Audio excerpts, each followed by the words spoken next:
Hello friends, myself Advocate Deepika. So today we will learn about Haryana Urban Control of Rent and Eviction Act 1973.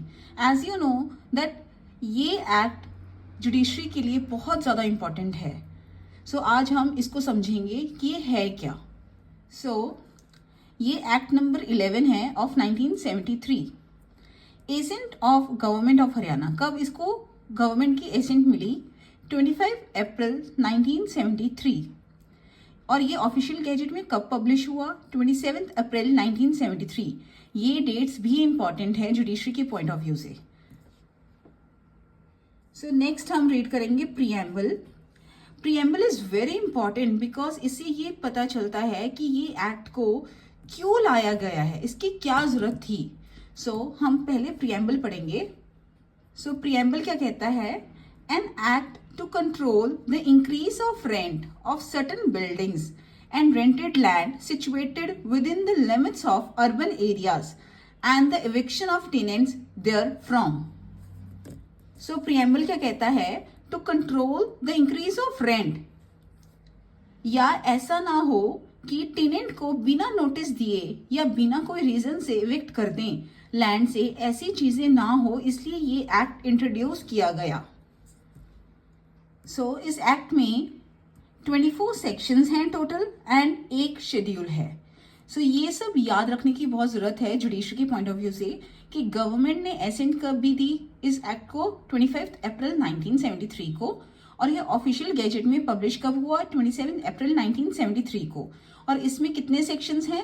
24 sections हैं Haryana urban control of rent and eviction act 1973 में, and एक शेड्यूल है. Let's start with section 1. section 1 क्या कहता है इसका? Short title and extend. ये कहाँ तक एक्सटेंड है? To all urban areas in Haryana but not to cantonment areas.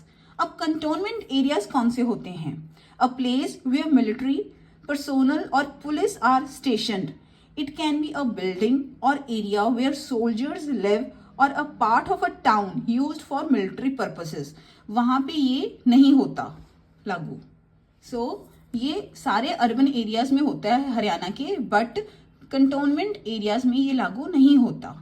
Next क्या है? Not to any building the construction of which completed on or after the commencement of this act for a period of 10 years from the date of its completion. ये क्या कहता है कि ये act उन buildings पर अप्लाई नहीं होता जिनका जो कंस्ट्रक्शन है वो कंप्लीट हुआ है 10 years के अंदर. यहाँ 10 years की बात ये है कि after the commencement of this act, commencement कब हुई थी? 27 अप्रैल को, जो हमने पहले रीड किया था. इसके कमेंसमेंट के बाद अगर किसी के बिल्डिंग का कंस्ट्रक्शन उस टाइम चल रहा था तो उसका कंस्ट्रक्शन अगर 10 years में कंप्लीट होता है तो 10 years तक ये एक्ट अप्लाई नहीं होगा. ये कह रहा है.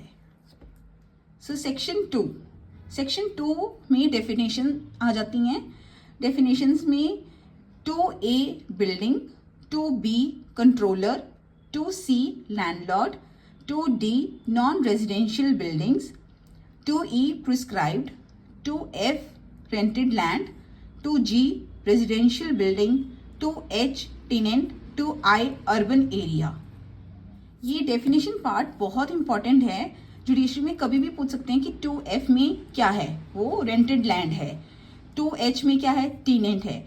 ये आपको याद करके जानी पड़ेंगी. This is very important. ये तो सिर्फ आपको क्रैम करनी पड़ेंगी. इनको हम एक्सप्लेन नेक्स्ट वीडियो में करेंगे. I hope you like this video. Thank you.